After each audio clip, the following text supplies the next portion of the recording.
देहाचे सार्थक वाचे नाम विठ्ठलाचे तेने सार्थक हो देहाचे ऐसा नामाचा महिमा शेषवर्णिता झाली सीमा वाचे नाम विठ्ठलाचे तेने सार्थक हो देहाचे नाम तारक त्रिभुवनी मने नाम याची गणी वाचे नाम विठ्ठलाचे तेने सार्थक हो देहाचे चला बेटा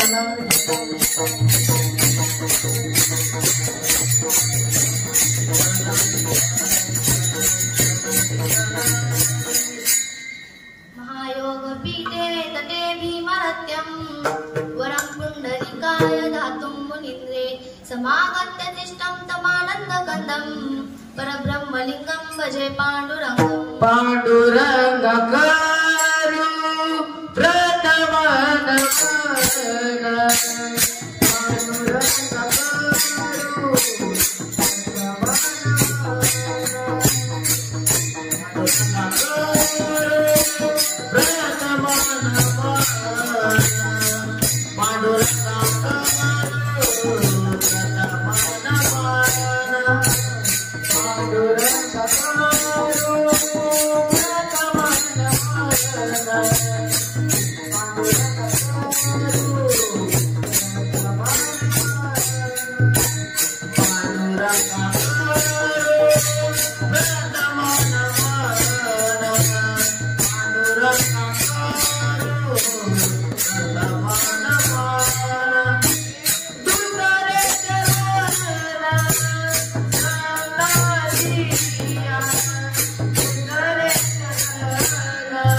प्रतमन दुसरे चरण संतांचिया त्यांच्या कृपादाने कथेचा विस्तारू बाबाजी सद्गुरु दास तुका आत्मरूप गणेशु केली स्मरण सकळ विद्यांचे अधिकरण त्यांची बंधू श्री चरण श्री गुरूंचे तपोज्ञान वैराग्य भक्ती स्वरूपम सदालंकृतं साधु संन्यास योगम मुख्ये वेश्य वेदांत शास्त्रार्थ नित्यम नमो नारायण गिरी परब्रह्म स्वरूपम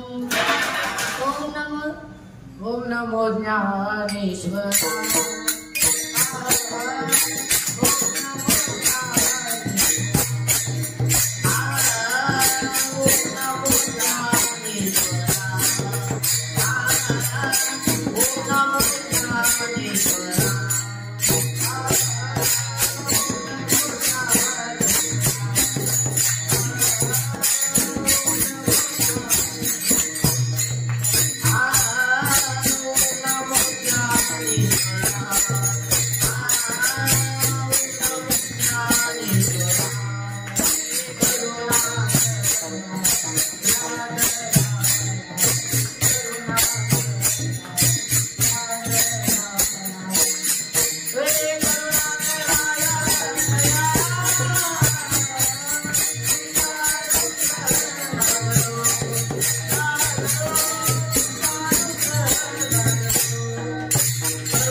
लादलो पावन झालो चराचरी.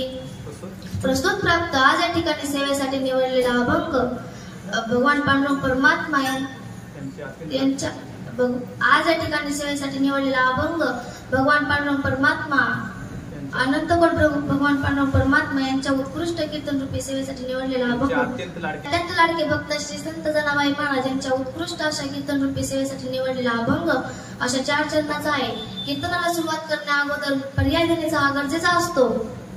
तो असा की इंद्रायणी नदीच्या काठी आज आपली नाथ ब्रह्म आध्यात्मिक वारकरी शिक्षण संस्था या संस्थेमध्ये मला कीर्तनाला संधी मिळाली, कीर्तन करण्यासाठी संधी मिळाली हे परमभाग्य समजते.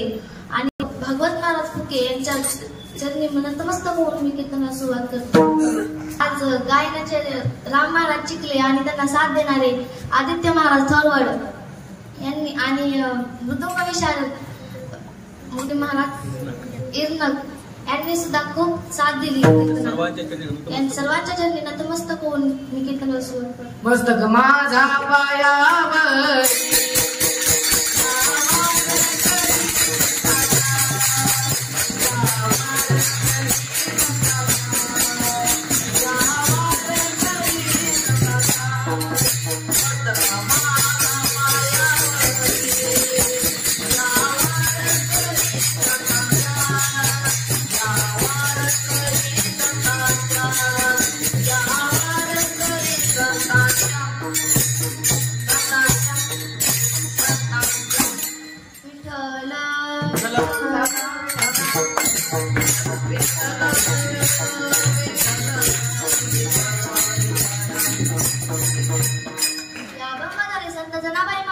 देहाचे महत्व सांगतात, भगवंताच्या नामाचे महत्व सांगतात. ज्यांचा आपण आज सेवेसाठी घेतलेला अभंग अशा त्या जनाबाईचा अधिकार किती मोठा आहे.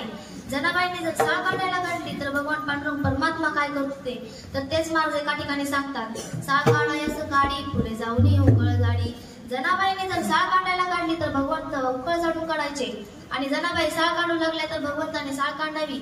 भगवंताच्या हाताला फोड आले तर जनाबाई महाराज म्हणतात हाता आलेसे फोड जणी म्हणे मुसळ सोड. जनाबाई म्हणतात देवा मुसळ सोडा. भगवंताने जनाबाईची अनेक कामे केली एवढा जनाबाईचा अधिकार होता. आणि जनाबाई शेण गोळा करायला गेल्या तर भगवान परमात्मा जनाबाईच्या मागे धाव होते. जणी जाय शेणासाठी उभा आहे तिच्या पाठी. आणि जनाबाई गवळ्या गोळा करून गाठोडे बांधल्यानंतर पांडुरंग परमात्माने काय केले तर तेच महाराज एका ठिकाणी सांगतात मोठं उचलून डोईवर गेली मागे चाले जनाबाई. पांडुरंग परमात्माने ते गवऱ्याचे गाठोडे डोक्यावरती घेऊन पुढे चालावे आणि जनाबाई आंघोळीला बसल्यावर विसनाला पाणी नव्हते. जनी बैसली नाया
परमात्मा जनाबाईला विसण्यासाठी पाणी आणायला गेले.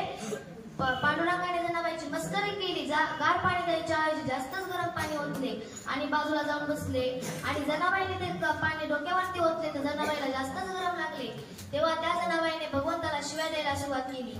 अरे अरे विद्या मूळ मायेच्या कार्ट्या तुझी रान रडती झाली जन्म सावित्री तुडाले मी तुझे गेले मरे तुला पाहुणी काळडे उभी राहुली अंगणी शिव्या देत जासे जनी. अशा त्या जनाबाई अधिकारी महापुरुष होत्या. एवढा अधिकार होता जनाबाईचा भगवंतावर. एवढा अधिकार होता त्या जनाबाईचा भगवंतावर. आणि त्या जनाबाई या नरदेहाचं महत्व आपल्याला सांगतात. मनुष्य किती दिवस जगला याला महत्व नाही, जगून काय केले याला महत्व आहे. 1400 वर्ष चांगदेव महाराज जगले याला महत्व नाही, जगून काय केले याला महत्व आहे. माऊली महावैष्णव ज्ञानेश्वर महाराजांनी 16 वर्ष ज्ञानेश्वरी सांगितली. काही लोक म्हणतात 16 वर्ष धोक्याचं आहे, तर महाराज 16 वर्ष धोक्याचं नसून मोक्याचं आहे. छत्रपती शिवाजी महाराजांनी 16 वर्षी तोरणागड जिंकला. लहान वयामध्ये काय केले याला महत्व आहे, पुन्हा पुन्हा आनंद देह नाही. तुकाराम महाराज एका ठिकाणी सांगतात, एक योनी कोटी कोटी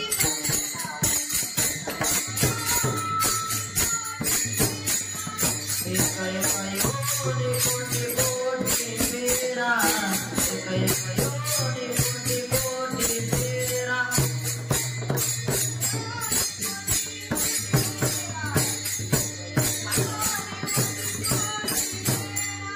एक योनी कोटी कोटी तेरा, एक योनी कोटी कोटी तेरा.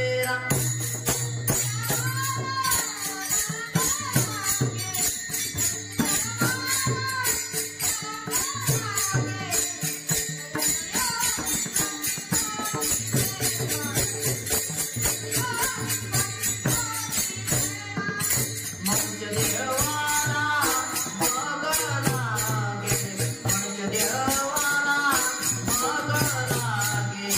एक योनी कोटी कोटी तेरा, एक योनी कोटी कोटी तेरा. एक योनी कोटी कोटी फेरा मनुष्य देहावाला मग लागे. हा मनुष्य देह काहींना मिळाला परंतु कळला नाही, आणि काहींना कळाला पण मिळाला नाही. आणि पशु पक्ष्यांना हा मनुष्य देह कळालाही नाही आणि मिळालाही नाही. पशु काय पाप पुण्य जाणती, उत्तम मध्यम भोग भोगती. त्यांना काय पाप पुण्य कळत नाही. कुत्रे काय कीर्तनाला येतात का, बैल काय कीर्तनाला येतात का, गाढव काय. मग कीर्तनाला कोण येतं ते तुम्ही ठरा. विठ्ठल.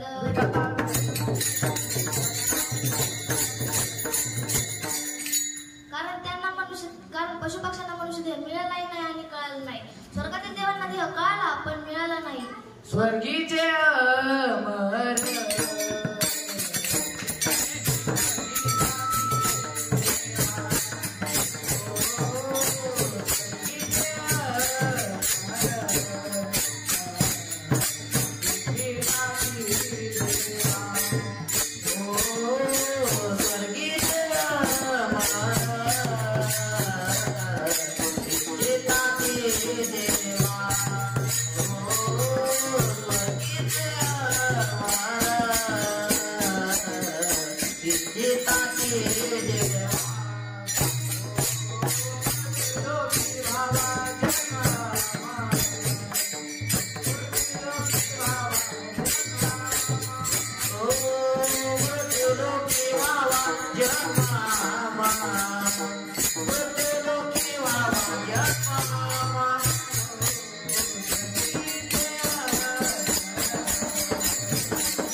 स्वर्गातले देव काय म्हणतात. स्वर्गातले देव म्हणतात, हे परमेश्वर आम्हाला मृत्यू लोकांमध्ये जन्म द्या. तेव्हा पांडुरंग परमात्मा म्हणाले, तुम्ही मृत्यू लोकांमध्ये येऊन काय करणार. तेव्हा तुकाराम महाराज एका ठिकाणी सांगतात, तेव्हा नारायण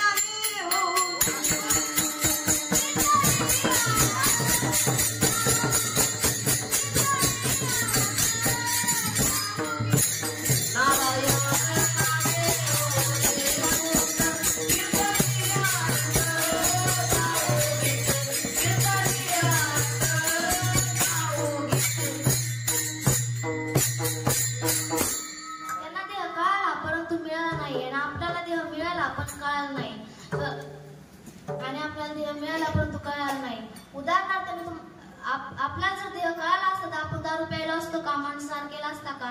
आपल्याला काही देह कळाला नाही. उदाहरणार्थ मी तुम्हाला एक दृष्टांत सांगते. तो असा की एक राजा रस्त्याने चाललेला असतो आणि त्याला एक उघडा धनगर दिसला.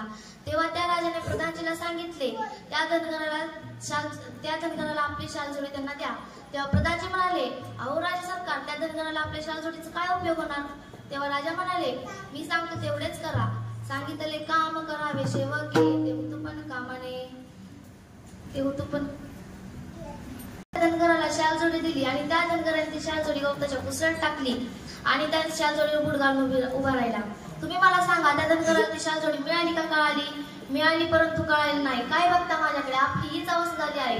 भगवंताने आपल्याला कशासाठी दिला तेच महाराज एका ठिकाणी सांगतात. देवे दिला देह भजन गोमाता, तोया गाला बारा मादिकेता, तोया गाला बारा मादिकेता, तोया गाला बारा मादिकेता. देवे दिला देह भजन गोमाता, तोया गाला बारा मादिकेता, तोया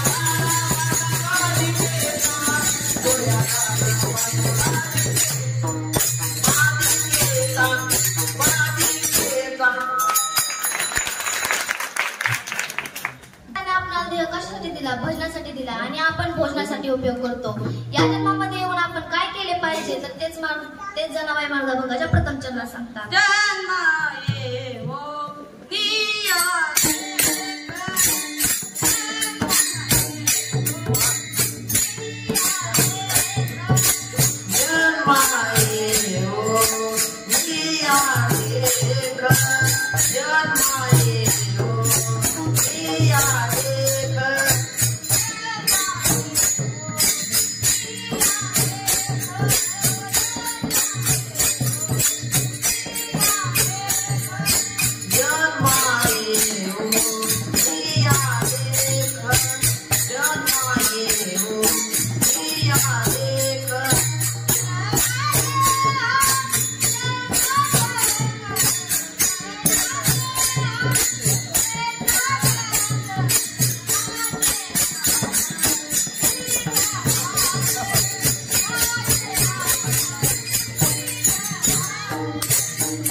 नामचिंतन करा.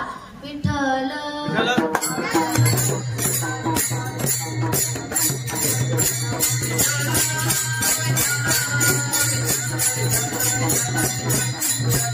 म्हणतात हा मनुष्य देह मिळणे अत्यंत दुर्लभ आहे. सांगते तो असा आहे की एका राजाचे पोट दुखू लागते तेव्हा त्या राजाने शिपायांना बोलावून घेतले आणि त्यांना आज्ञा केली की वैद्यनाला बोलवून आणा आणि वैद्याने औषधासाठी जिवंत कावळा आणण्यासाठी सांगितला. मग ते शिपाई कावळा आणण्यासाठी निघाले आणि त्या शिपायांना एका आंधळा एका नदीमध्ये आंघोळ करत होता आणि तो आंधळा सहज रीतीने वर हात करून टाळी वाजवत असताना त्याच्या टाळीमध्ये एक कावळा सापडला आणि तेच त्या शिपायांनी पाहिले आणि मग ते शिपाई त्या आंधळ्या म्हणाले, ए आंधळ्या, तुझा कावळा आम्हाला देतो का? आणि तो आंधळा पण किती चालाक महाराज, तो आंधळा पण मग त्याने लगेच त्या राजसेवकांचा आवाज ओळखला आणि मग तो म्हणाला, हो तुम्हाला माझा कावळा काय फुकट वाटला का? मग ते राजसेवक म्हणाले, 500 रुपये, तुझा कावळा मला 500 रुपये देतो का? त्या आंधळ्याने विचार केला, अरे आपण जरी मंदिरात बसलो दिवसभर मंदिरात जरी बसलो तरी आपल्याला सध्या कोणी 5 रुपये देत नाही. मग तो आंधळा म्हणाला, तुम्हाला माझा कावळा काय 500 रुपयांना वाटला का? मग ते राजसेवक म्हणाले, 5,000 रुपयांना देतो का? मग तो आंधळा म्हणाला, जमणार नाही. मग ते राजसेवक म्हणाले, 5 लाख रुपयांना देतो का? मग तो आंधळा म्हणाला, अरे 5 रुपयांपासून 500, 500 पासून 5 लाखापर्यंत द्यायला काय हरकत नाही. मग तो आंधळा म्हणाला घ्या. त्या आंधळ्याने जसे हात पुढे केले त्याच्या हातातून कावळा उडून गेला. मग ते राजसेवक त्या आंधळ्याला म्हणाले, अहो तुमचा कावळा आम्हाला काही मिळाला नाही. आणि मग तो आंधळा म्हणाला, मी तुम्हाला 5 मिनिटात कावळा आणून देतो. आता हा आंधळा 8 दिवस जरी टाळी वाजवत असला त्याच्या बाप्पाला कावळा सापडणार आहे का? नाही. तसंच तुकाराम महाराज एका ठिकाणी सांगतात, पावला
महाराज म्हणतात आपल्या भगवंताने नरदेह दिला आहे. या देहामध्ये जनाबाई म्हणाले या देहामध्ये येऊन देहाची सार्थक करा. परंतु लोक म्हणाले अहो जनाबाई तुम्ही म्हणतात जन्म येऊन देहाची सार्थक करा, परंतु नरदेहाची सार्थक कशाने होईल? तर तेच महाराज का ठिकाणी सांगतात वाचे नाम विठ्ठलाचे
नामचिंतन करा. विठ्ठल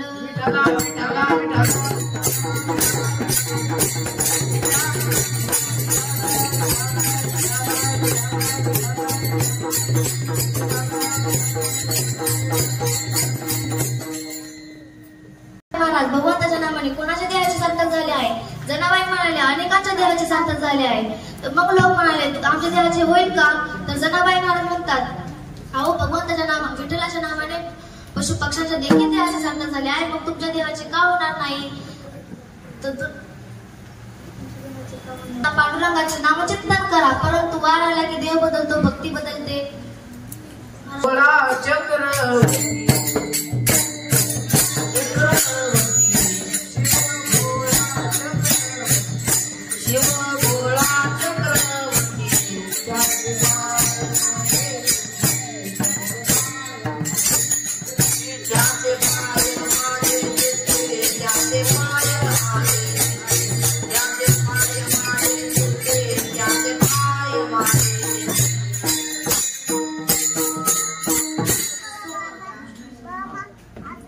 काय करतात तेच माणूस एका ठिकाणी सांगतात सुदिन सुळे तुझा मांडीला गोंधळ हो पंच प्रगटली भवानी मोई महिषासुर मर्दना लागोली त्रिविध तापाची कराया गाडणी भक्त लागोली तू पूर्वा सिंधुवाणी.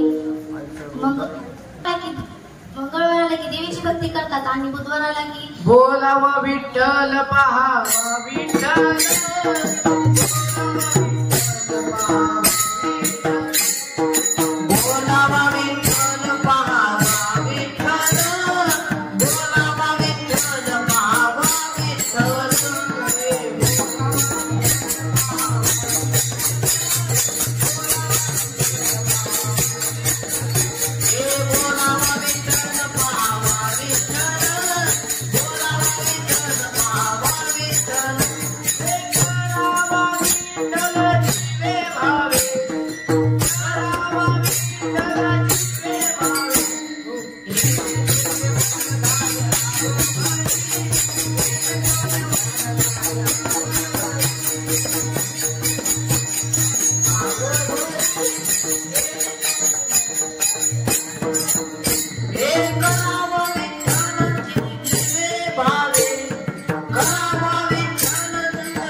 बुधवाराला की पांडुरंगाची भक्ती करतात आणि गुरुवाराला की तेच महाराज एका ठिकाणी सांगतात नमो ज्ञानेश्वरात नमो ज्ञानेश्वरात.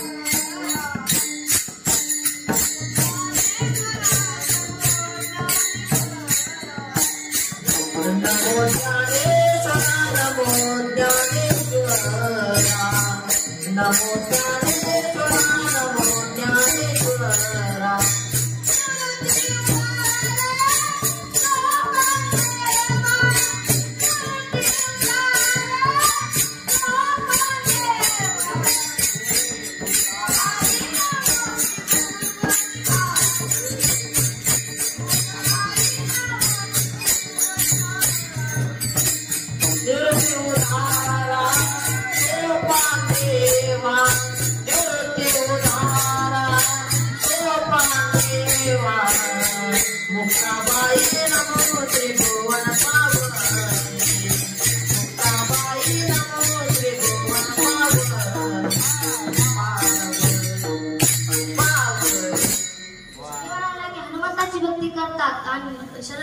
हनुमंता तुम्हाला रामदूता दैवाला की खंडोबाची भक्ती करतात वारी ओम वाघ सोम वाघ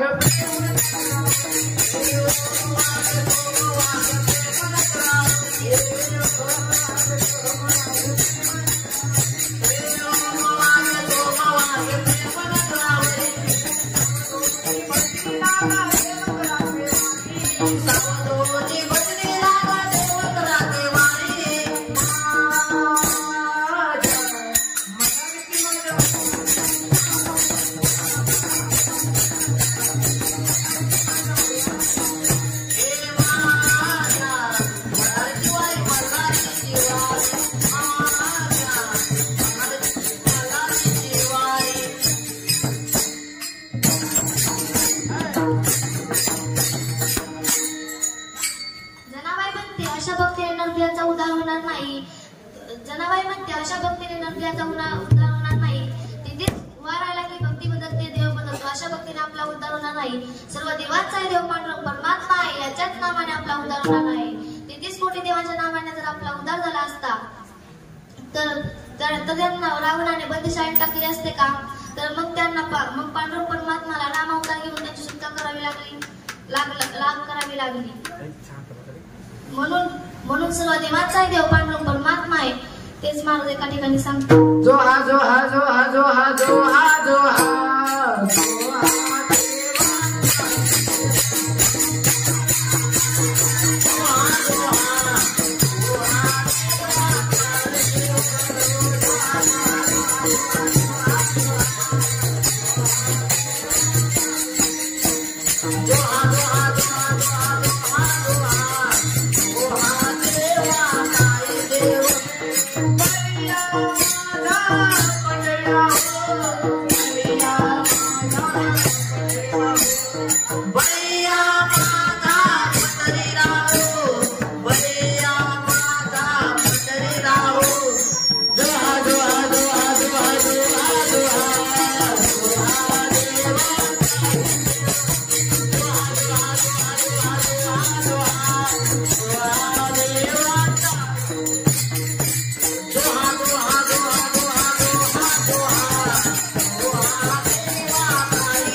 मग जनाबाई का म्हणाली वाचनाम विठ्ठलाचे? मग ती म्हणाली असती वाचनाम खंडोबाचे, वाचनाम भैरवनाथाचे, वाचनाम काळूबाईचे.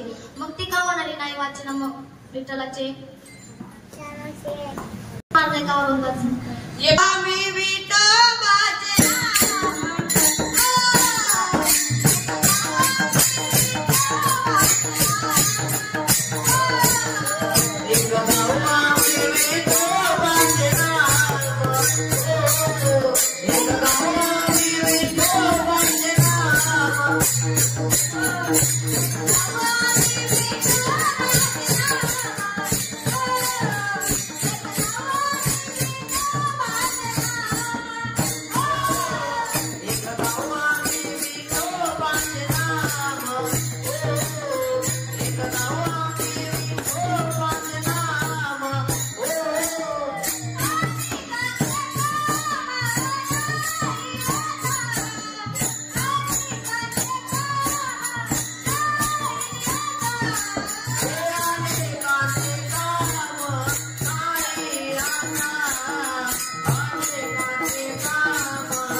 केला, कपिकुळाचा उद्धार, भगवंताच्या नामाने जटायू पक्षाचा उद्धार केला, कपिकुळाचा उद्धार केला.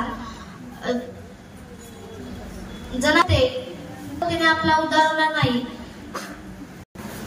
ते अशा भक्तीने आपला उद्धार नाही, तेच कशाने उद्धार होईल तेच मला बघा. ऐसा नामाचा महिमा,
ऐसा नामाचा महिमा, कैसा नामाचा महिमा. तर ऐसा नामाचा महिमा. एकदा सेतुबंदराचं काम चालू असताना नळ, जांबुवत आणि सुग्रीव हनुमंतराय काय करत होते तर एका दगडावरती रा आणि दुसऱ्या दगडावरती म असे शब्द लिहून समुद्रामध्ये टाकत होते. आणि श्री रामचंद्र प्रभूच्या नामाने दगड सुद्धा करतात आणि मग दगड सुद्धा करतात. मग आपण का दगड सुद्धा करतात महिमा आहे. तर एवढा बघतात तारिले पाषाण हे महिमान नामाचे नामाने भगवंताच्या नामाने मुक्ती मिळाली आणि वानरांचा उद्धार केला, कपिकुळाचा उद्धार केला. आणि राक्षसांना मुक्ती का मिळाली सांगा बरं. ते तर वानर रामाच्या जवळ असताना त्यांचा उद्धार केला आणि राक्षसांना मुक्ती मिळाली. नाम चांगले चांगले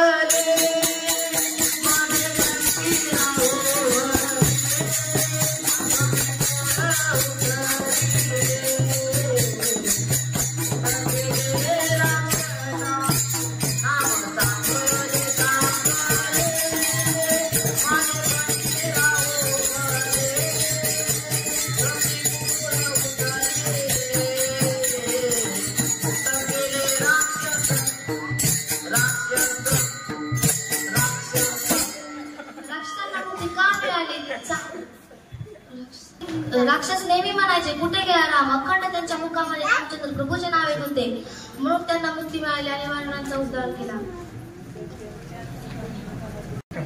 मुखामध्ये नेहमी राक्षसांची नाव येत होती, म्हणून त्यांचा भगवंताने उद्धार केला.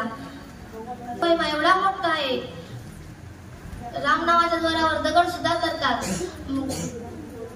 वाटले राम नावाच्या जोरावर दगड सुद्धा करतात, मग आपण का करणार नाही? तर राम नाव टाकून पाण्यामध्ये दगड टाकतात. टाकला तोही बुडाला, दुसरा टाकला तोही बुडाला, दुसरा टाकला तोही बुडाला.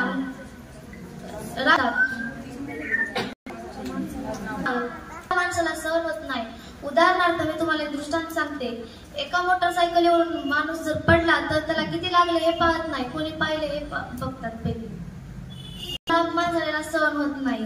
आणि रामचंद्र प्रभूला पण तेच वाटले की आपल्याला कोणी पाहिले तर नाही ना, तर तेच म्हणून पाहिले तर हात जोडून उभे होते. तेव्हा रामचंद्र प्रभूने विचारले, हनुमंतराया, अहो हनुमंतराया, तुम्ही केव्हा आला?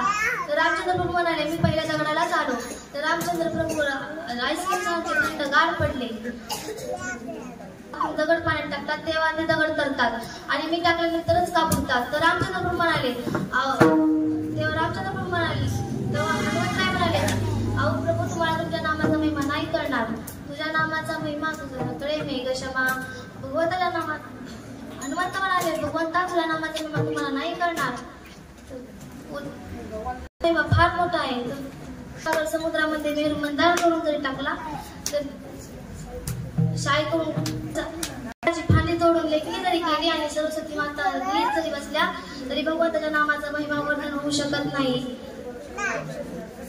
कल्पवृक्ष झाड काय तुम्हाला सामान्य वाटले का? कल्पवृक्ष झाडाखाली आपण जे मागितले ते झाड पुरवितो.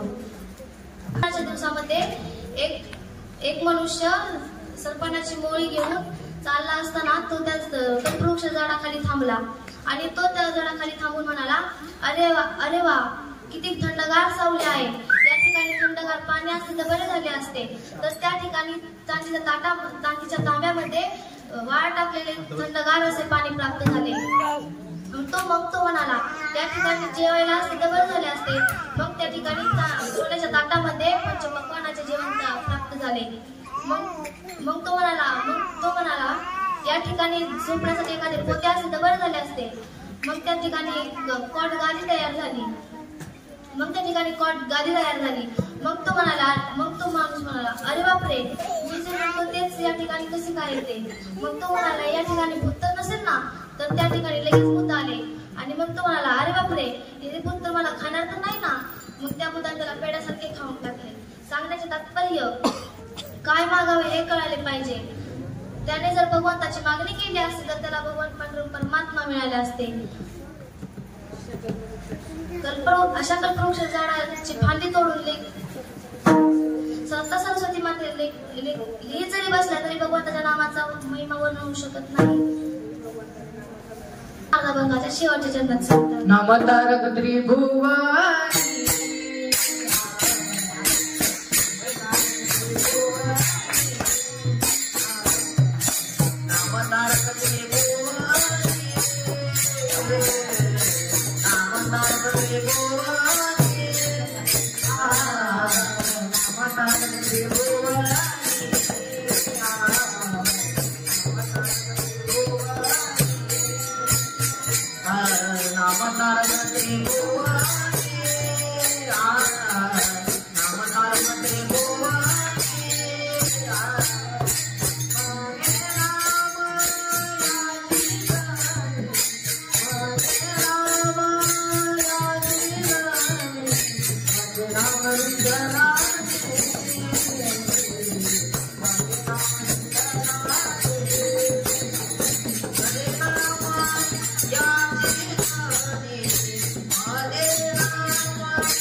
वडिलांच्या चरणी आणि गुरुवर्गांच्या चरणी आणि धर्माच्या चरणी नतमस्तक होऊन सेवेला पूर्ण विराम देते. ज्ञानेश्वर माऊली